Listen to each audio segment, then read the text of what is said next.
Assalamualaikum warahmatullahi wabarakatuh. Baru-baru ini ada seorang yang mengaku orang tua siswa di Jawa Barat nih ngakunya, tidak setuju dengan program Kang Deddy Mulyadi yang mengirimkan siswa spesial ke barak militer. Bahkan beliau ini mengadukan Kang Deddy Mulyadi ke Komnas HAM. Gitu. Apa alasannya? Nggak tahu. Kita simak aja dulu. Mengadukan Gubernur Jawa Barat Pak Deddy Mulyadi terkait dengan kebijakan beliau yang memasukkan siswa dengan permasalahan perilaku, ya. Kalau bahasa beliau yang nakal akan dimasukkan ke barak dan dididik oleh militer. Nah, saya selaku orang tua murid di Jawa Barat tidak setuju dengan kebijakan ini. Saya ingin kebijakan itu dihentikan karena kami menilai kebijakan ini syarat dengan dugaan pelanggaran hak asasi manusia. Oh, argumentasinya syarat dengan pelanggaran hak asasi manusia. Program ini, kalau kita dengar paparan, pengumuman dari Kang Deddy Mulyadi, bagi orang tua yang sudah tidak sanggup. Dan sekolah juga sudah berusaha sekuat tenaga mendidik anak itu, tapi tidak bisa mengontrol sepenuhnya. Kita tidak adil kalau hanya menyalahkan sekolah. Atau orang tua juga bahkan, walaupun itu tanggung jawab orang tua. Nggak adil karena kondisi masyarakat beda-beda. Kondisi manusia, orang tua juga beda-beda. Sekolah saja yang diberi kewenangan tidak bisa menjangkau seluruh waktu untuk mengawasi anak atau membimbing anak. Dan anak-anak spesial ini memang tidak ada waktu untuk dididik karena ke sekolah pun tidak nyampe. Kalau dari rumah berangkat, ke sekolah tidak nyampe, itu tanggung jawab siapa? Masa guru harus menjemputnya ke rumah gitu? Atau ada juga yang nyampe ke sekolah, tapi pulangnya nggak nyampe rumah. Ini tanggung jawab siapa? Apa guru juga harus mengantarkan ke rumah masing-masing siswa? Nah ini kan persoalan, ya kan? Kalau di kampung kan mungkin diawasi bersama, tapi kalau di kota beda lagi kondisinya, sudah individualistis. Dan sebenarnya tak usah ribet sih. Nah kalau orang tua siswa tidak setuju, ya janganlah. Gitu. Logis nggak? Saya orang tua siswa tidak setuju dengan program Kang Deddy Mulyadi. Tidak setuju, jelek gitu. Tapi saya setuju dan mengirimkan anak saya, tanda tangan juga saya ke barak militer. Logis enggak? Kan saya tidak setuju. Kenapa anak saya dikirimkan? Atau begini, logis enggak? Saya orang tua yang tidak setuju dengan program Kang Deddy Mulyadi. Makanya anak saya tidak dikirimkan, tidak diikut sertakan. Enggak mau. Tapi saya protes, mengadukan Kang Deddy ke Komnas HAM.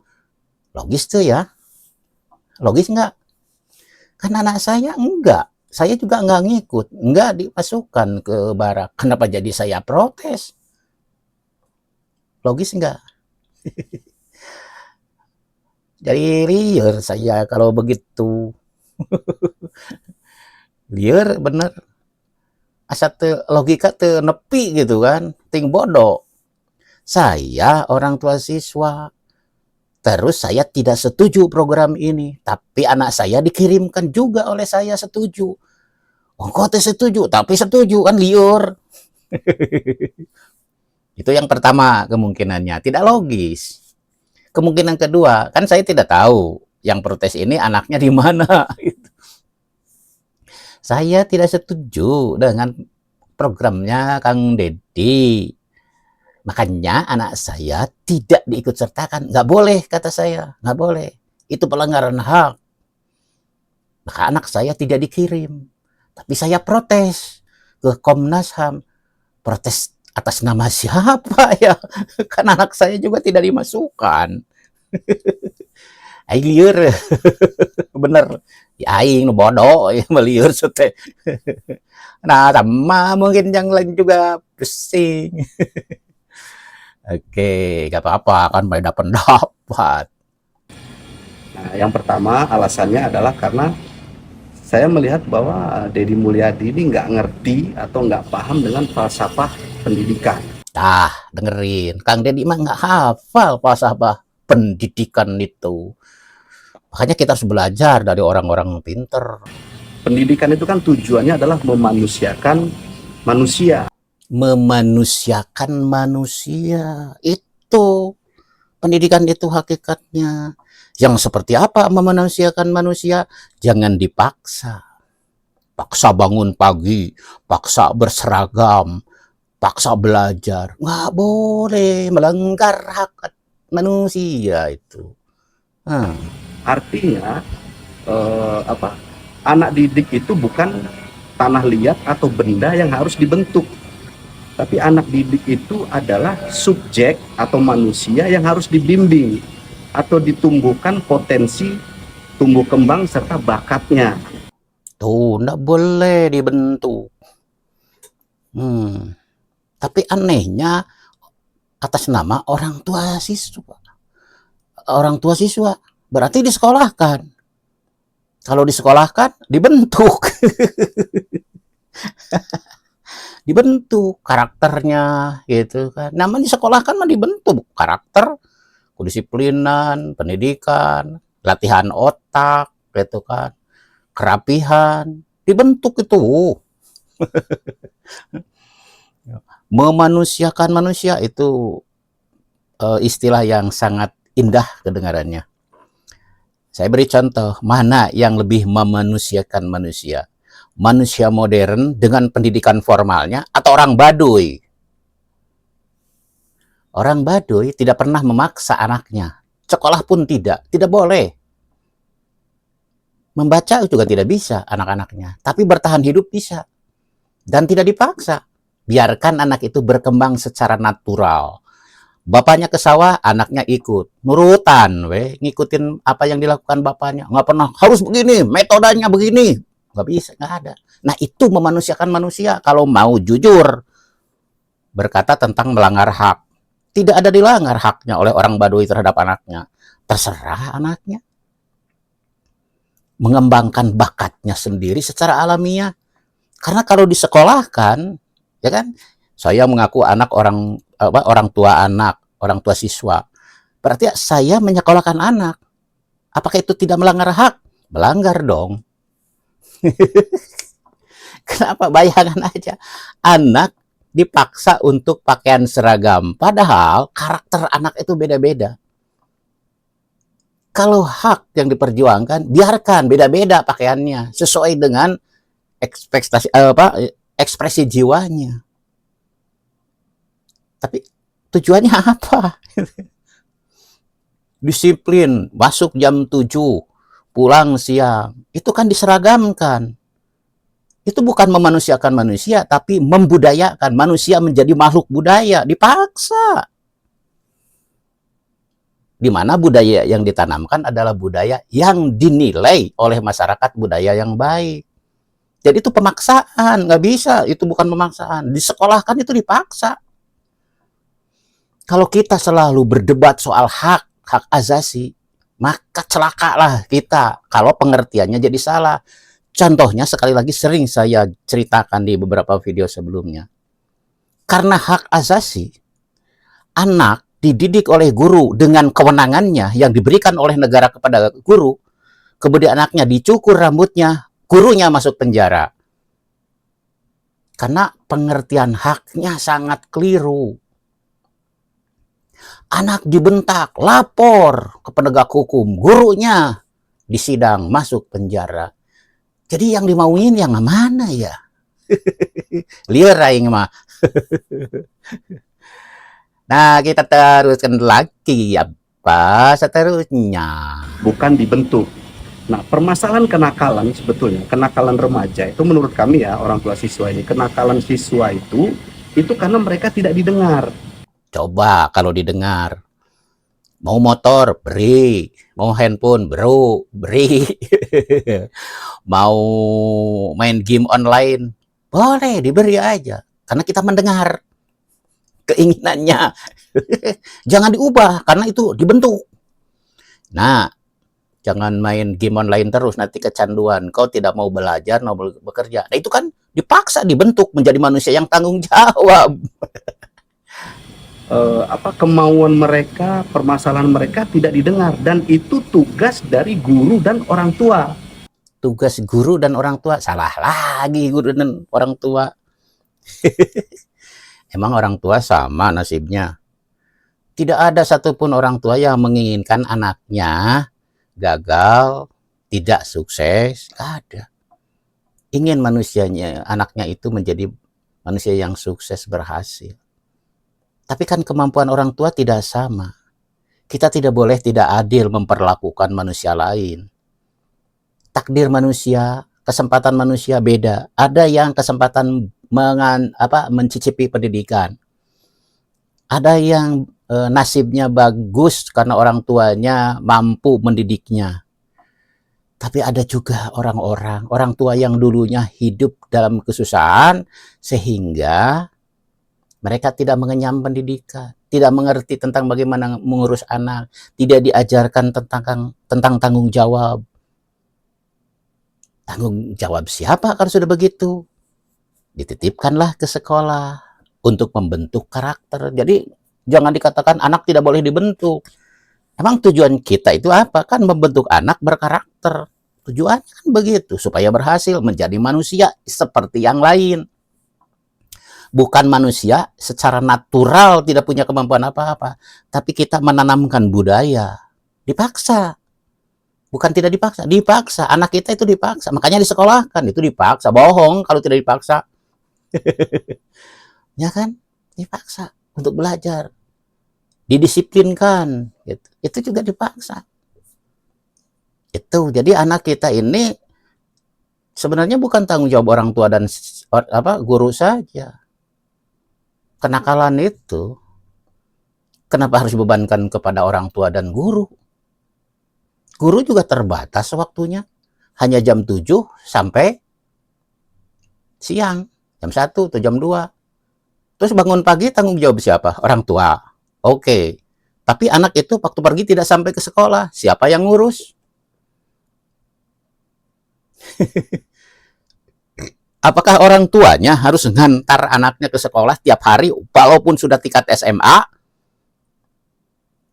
Ya kalau orang-orang hebat mungkin bisa nyuruh pegawai antarkan. Ya kan? Supirnya antarkan, bisa. Yakin dipastikan anaknya nyampe.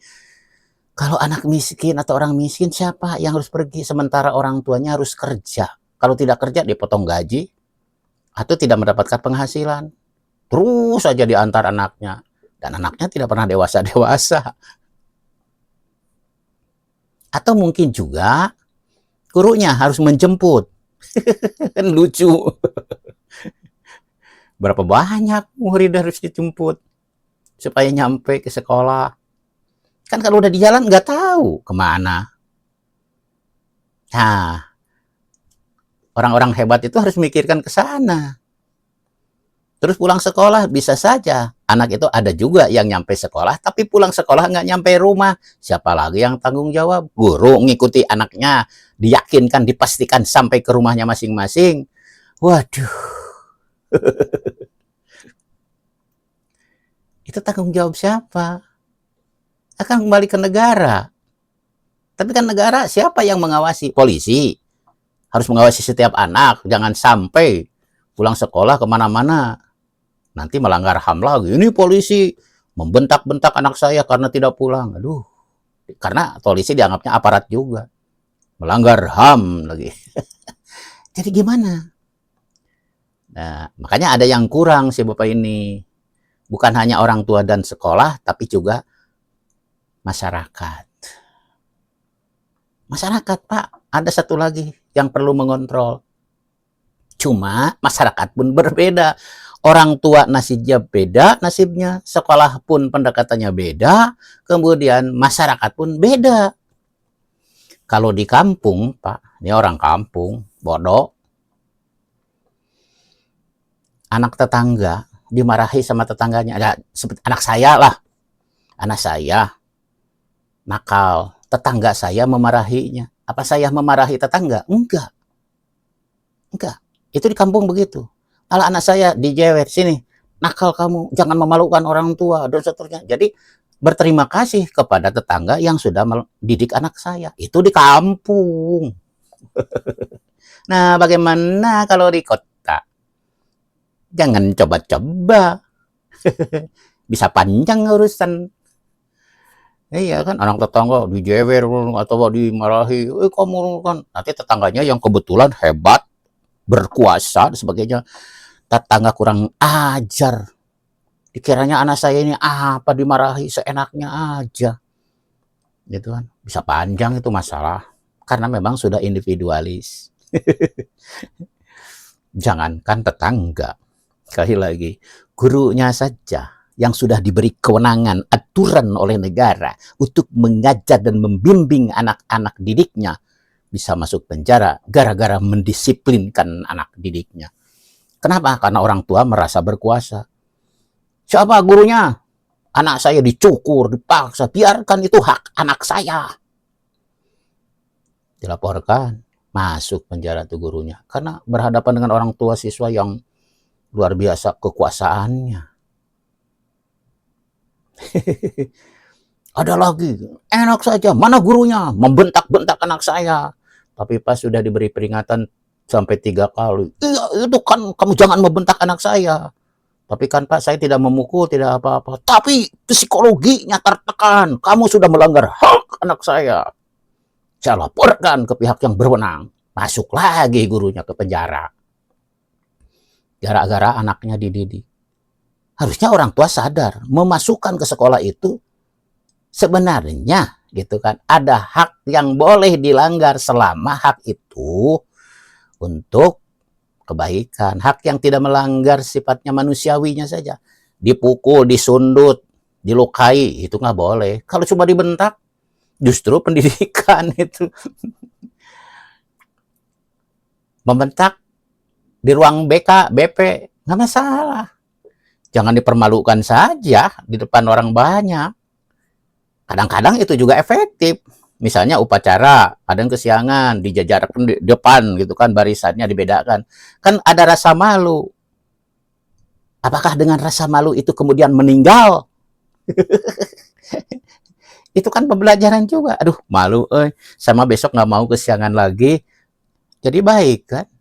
Kecuali anaknya manja, lapor lagi kepada orang tua yang sombongnya setengah.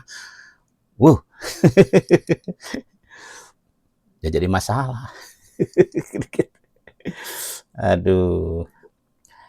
Memanusiakan manusia. Kalau mau memanusiakan manusia, ya harus seperti Baduy. Jangan disekolahkan. Karena sekolah juga memaksa. Beserta pemerintah yang memegang kebijakan tentang pendidikan. Bukan ujuk-ujuk dibawa ke militer, lalu dibina, dididik ala-ala militer. Ujug-ujug. Perasaan enggak sih. Kan anak itu sekolah. Enggak ujug-ujug. Dia di sekolah. Kalau ujug-ujug mah anak-anak, ujug-ujug dibawa. Gitu kan. Ini mah enggak. Dibawa ke sekolah, dididik sekolah. Di sekolah sudah tidak bisa terkontrol karena tidak masuk-masuk. Mungkin dilapori juga orang tuanya. Pak, anak bapak tidak masuk sekolah sudah seminggu. Ibu bapaknya cuma menasihati di rumah. Tetap aja besoknya. Karena tadi tidak ada yang mengontrol di jalan. Nongkrong aja. Ya kalau bicara hak asasi, ya biarkan aja nongkrong juga hak anak. Ya kan, kita harus dengar katanya. Oh, anak itu maunya nongkrong. Ya biarkan aja. Haknya kok. Nah, sekolah itu memaksa hak untuk nongkrongnya dipotong. Tidak boleh nongkrong, kamu harus sekolah. Pelanggar hak. Hak lagi. Liar pan. Nah, ada nggak jaminan selama dibina di barak ini mereka tidak diintimidasi, tidak dibentak, tidak dimarahi? Buktinya kemarin saya baca di berita-berita itu mereka bangun jam 4 pagi, tidur jam 10 malam, dipakein baju militer, diajarin baris berbaris, rambut dibotakin, dan lain sebagainya. Oh, jadi keberatan kalau anaknya dibangunkan pagi. Jelas kalau gini mah berarti si yang protes ini tidak menginginkan anaknya dibangunkan pagi. Biarkan aja bangun jam 10, jam 9. Jangan dipaksa untuk bangun. Ya kan? Paksa sholat kalau bagi umat Islam. Paksa sarapan pagi. Oh, pantesan. Jadi yang dimaksud hak asasi di situ jelas. Anak biarkan berkembang sesuai dengan nalurinya, gitu. Tapi anehnya kenapa disekolahkan? Aneh, gitu. Jelas sekolah memaksa sifatnya. Gitu kan, kalau ingin hak, kan ini anak dibangunkan jam 4 harus bangun. Emang nggak boleh bangun pagi? Kan tidurnya juga lebih awal diatur. Sudah biasa, dibiasakan namanya. Disosialisasikan. Atau dibiarkan jam 2 malam, 4 malam baru tidur. Biarkan aja, itu hak anak kok. Harusnya begitu mungkin. Ya, kalau pandangannya seperti itu jelas berbeda. Salah tempat. Salah tempat. Ya kan? Cara yang dilakukan di camp militer seperti harus bangun jam 4, tidur harus maksimal jam 10, ditentangkan oleh orang-orang yang berpandangan melanggar HAM itu. Oh jelas, beda. Berarti salah yang dilakukan oleh itu. Oleh barak militer itu. Pendidikan seperti itu salah. Menurut versi orang yang mementingkan hak anak supaya mereka bebas. Tidak dipaksa bangun tidur pagi. Ya nggak apa-apa gitu. Jangan dibentak. Jangan dibangunkan. Jangan disuruh sarapan pagi. Biarkan aja. Naluri saja. Lapar, makan. Nggak lapar, udah. Kalau laparnya jam 10 siang, ya biarkan aja. Nggak usah. Gitu. Kalau ngantuknya jam 4 pagi, ya biarkan aja. Kan pemikirannya kan gitu. Coba yang kita tangkap kan gitu. Kemarin ada berita. Anak-anak dipaksa bangun jam 4, suruh sarapan, mandi, pakai seragam, baris berbaris, gitu sebagainya. Jadi maunya gimana? Gitu kan bingung gue mah. Bingung gue mah. Di rumah saja saya memaksa anak untuk bangun pagi itu susahnya minta ampun. Tapi kalau misalnya saya berpandangan bahwa, oh iya ya, saya nggak boleh memaksa anak bangun pagi. Berarti saya salah, ya kan? Biarkan saja anak itu berkembang dengan dirinya sendiri. Salah saya itu. Terus memaksa anak saya untuk pergi ke sekolah. Bangun, jam 6 ini, sebentar lagi masuk jam 7. Oh, udah berangkat. Berarti salah ya. Salah saya ini. Kenapa? Melanggar hak anak. Iya. Tapi saya tidak berpendirian seperti itu. Kalau saya, ya kan ingin anak saya berubah, gitu kan. Makanya saya percayakan ke sekolah. Dimarahi oleh gurunya juga, saya ikut memarahi. Salah kamu, kenapa sih? Gitu kan. Kalau saya mah, ya mungkin yang lain beda. Kalau anaknya ada yang bentak gurunya, wah pasti nyerenteng gitu, datang ke sekolah. Sa guru nak yo. Melanggar hak. Ya yang beda-beda lah. Pandangan orang itu beda-beda. Nggak apa-apa. Itu kan saya mengeluarkan pendapat saya juga. Nah, ini terbuka peluang yang sangat besar untuk terjadinya pelanggaran HAM. Yang pertama. Yang kedua, apakah ada jaminan dengan dibawa ke barak militer ini, masalah kenakalan itu akan terselesaikan? Kan nggak ada jaminan juga. Iya. Nggak ada namanya juga ikhtiar. Apakah dijamin kalau anak dimasukkan ke pesantren akan jadi ulama? Atau jadi ustadz? Atau menjadi ahli yang taat pada agama? Belum tentu juga. Ada juga yang melenceng satu dua. Apakah dijamin kalau anak itu sekolah pasti bakal berhasil? Belum tentu juga. Apakah dijamin orang tua yang berpendidikan tinggi anaknya pasti berhasil semua? Nggak penting juga atau nggak tentu juga. Buktinya tuh Deddy Mulyadi ke 9 orang sekolah semua, padahal orang tuanya miskin katanya. Iya, tidak menjamin. Anak orang kaya, oh bisa sekolah fasilitas lengkap, apapun yang diinginkan anaknya bisa terpenuhi. Tapi kan tidak semua berhasil. Jadi kalau bicara soal kemungkinan itu, dimanapun ada. Probability-nya ada kemungkinan berhasil, ada kemungkinan tidak berhasil. Tergantung anaknya.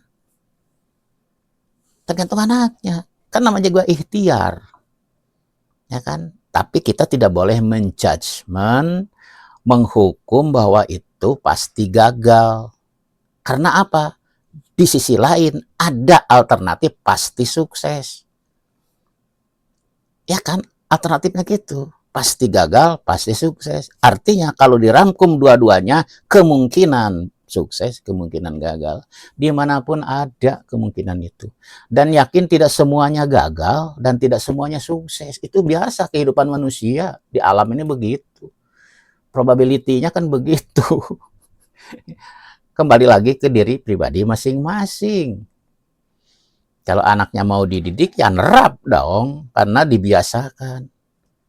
Ya kan? Ya efek daripada ini saja kan orang-orang kalau dilihat di berita ada anak yang ditakut-takuti, nanti dilaporkan, ribut, langsung mau makan. Wah, takut. Sebenarnya takut jauh dari orang tua. Kemudian anak itu kan tidak tahu apa dimasukkan, dikiranya mau disiksa. Nah ini pemahaman juga harus diluruskan. Ya, karena orang pelajar dititipkan itu beda dengan orang yang mau masuk militer, kan beda.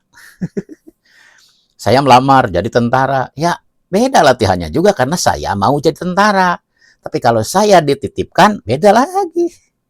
Treatmentnya pasti beda, nggak mungkin disamakan. Ya kan?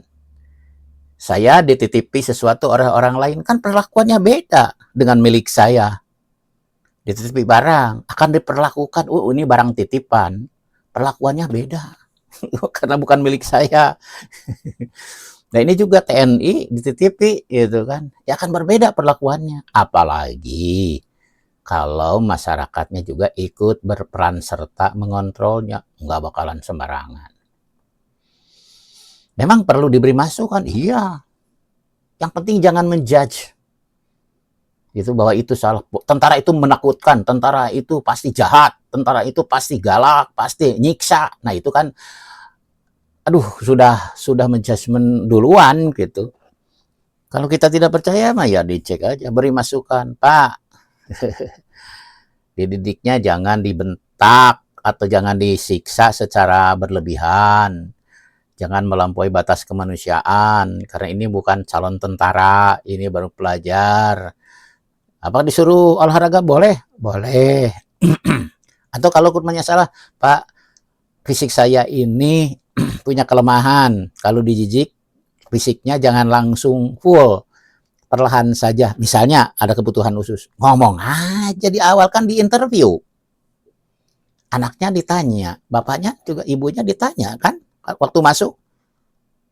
Saya dengar kok. Gitu kan dari wawancara itu ditanya. Kecuali kalau orang yang tidak tahu. Makanya kalau anak saya misalnya gitu kan dititipkan, ya pasti saya tanya atau mungkin saya ditanya. Ya kan? Kalau anak saya punya kebutuhan khusus secara fisik memang tidak langsung bisa digenjot olahraganya, ya ngomong sama seperti di sekolah lah. Di sekolah juga, aduh anak saya khawatir nih kalau dipaksa untuk olahraga yang berat. Bukan berarti tidak boleh, diberitahu guru olahraganya. Pak, anak saya ada tuh sering saya melihat dengar orang tua yang mengeluh, Pak, anak saya jangan langsung diporsir, Pak, karena kemampuan fisiknya agak lemah. Jadi pelan-pelan aja dulu. Nanti kalau sudah terbiasa baru ditingkatkan. Keren kan kalau orang tua seperti itu ikut serta ke sekolah. Ini juga sama. Ya kan, ke tentara, tolong anak saya kalau memang fisiknya agak lemah jangan langsung diporsir gitu kan. Gak apa-apa, terbuka atau langsung ke Kang Deddy. sebagai yang punya idenya, saya yakin diterima, didengar lah. Tidak boleh langsung menjudgment, itu salah, itu salah. Lah, emang pendapat kita benar? Belum tentu juga. Ini kan, kalau saya ego, pendapat saya yang benar. Tapi saya membuka peluang pendapat orang lain juga bisa saja benar. Gitu. Yang tidak boleh itu langsung menjudge, menghakimi. Di sini kita argumentasi saja secara logika. Itu yang dibolehkan kan, yang masuk akal.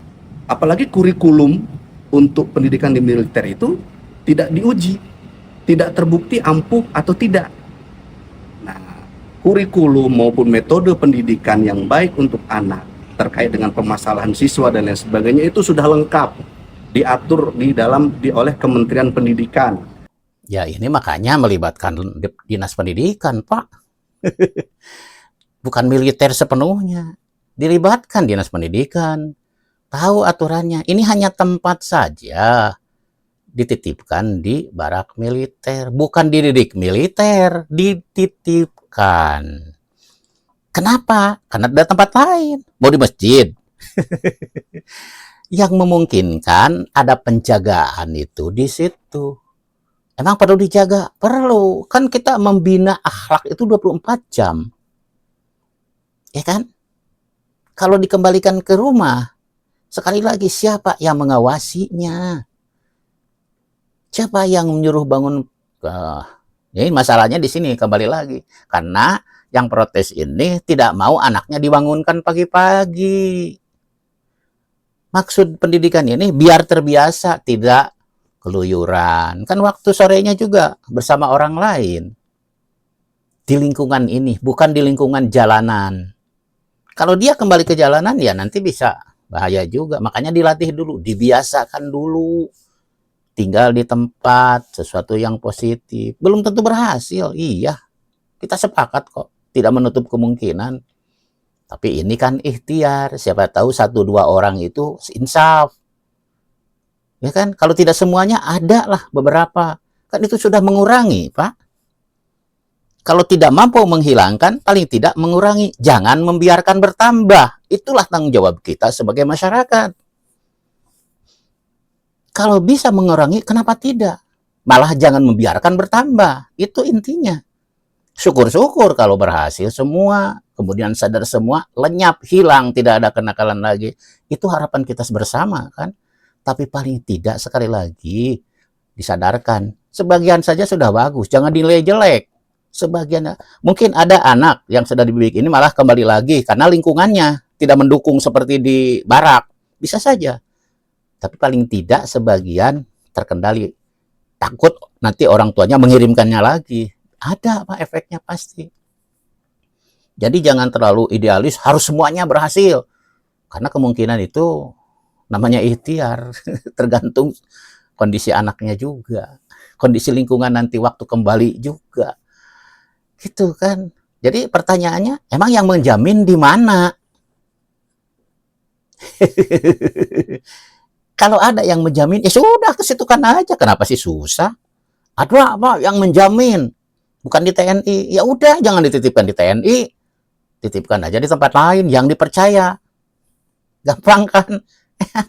Gak usah ribet lah. Makanya Kang Deddy menantang KPAI dan Komnas HAM. Karena menyerang terus kebijakan Kang Deddy, makanya Kang Deddy nantang. Sok atuh, bisa mah nyian lembaga tandingan, nggak apa-apa. Kang Deddy mah tidak merasa tersaingi, enggak. Terbuka orangnya kan, kita tahu. Welcome. Kalau ide gagasan itu silakan, tapi jangan ikut ke sini merecoki. Bikin lembaga tandingan. Ini lembaga pendidikan anak-anak spesial oleh KPAI. Sok nyian di mana, biaya sendiri, segala macam. Karena itu metodenya paling hebat. Komnas HAM bikin lagi. Ini cara yang terbaik. Metodologinya begini. Nah, itu kan nanti kelihatan, oh ini yang berhasil. Kalau begitu, terapkan di manapun atau disebarkan ke seluruh Indonesia. Kalau ternyata binaan KPAI bagus, itu yang dipakai. Kalau ternyata binaan Komnas HAM berhasil, itu yang dipakai. Atau sebaliknya, kalau memang yang ini, yang militer yang berhasil, ya ini yang diteruskan. Tinggal gitu aja, kok ribet. Cuma masalahnya yang ditantang sekarang belum kelihatan gerakannya. KPAI ditantang, belum ada manuver apa yang mau dilakukan. Komnas HAM juga belum ada tuh gelagat-gelagat bagaimana mau mengatasi permasalahan sosial ini. Nggak kelihatan. Memang dari dulu juga masalah ini tidak diselesaikan oleh komisi-komisi semacam itu, tidak ikut gitu. Malah sekarang muncul orang yang protes. Jangan-jangan ini siapa gitu kan, orang wajar bertanya dong. Ini tuh siapa? Orang tua siswa bukan? Atau orang Komnas? Atau orang KPAI? Saya tidak tahu, wallahu alam. Itu kan cuma pertanyaan yang ya bukan dugaan juga, cuma kaget aja, heran aja. Ini tidak masuk akal. Sekali di awal saya katakan, ngaku orang tua, andai anaknya dikirimkan berarti disetujui. Kenapa protes? Kan sudah disetujui kalau anaknya dimasukkan. Kemungkinan kedua, orang tua tidak setuju dengan program ini. Makanya anaknya tidak dikirim. Tapi kenapa protes juga ke Komnas HAM? Kan mewakili siapa? Kan anaknya tidak dikirim. Nggak dirugikan. Ya itulah tidak logis gitu kan protes ini menurut saya gitu. Makanya ini atas nama siapa? Protes ini atas nama siapa? Atas nama Komnas HAM, atas nama pribadi, atas nama KPAI, atas nama siapa nggak jelas. Kalau tuntutan di pengadilan mah harus ada legal standingnya, jangan bahasa keren atau bahasa hukum, malah ini ahli hukum lain. Tapi kan kudu jelas saya ini siapa, mewakili siapa. Kalau mewakili saya sendiri sebagai orang tua siswa, yang harus logis. Saya tidak setuju, ya tidak dimasukkan. Kenapa jadi protes? Protes untuk siapa? Kecuali kalau anak saya dimasukkan. Tapi kenapa dimasukkan kalau tidak setuju? Kan diberi kewenangan untuk atau pilihan untuk tidak memaksa. Tidak, saya kalau tidak setuju ya tidak dimasukkan. Gitu aja. Oke, mohon maaf bila ada kesalahan. Ini hanya pendapat, persepsi yang masing-masing tiap orang berbeda-beda. Ya. Sekian. Assalamualaikum warahmatullahi wabarakatuh.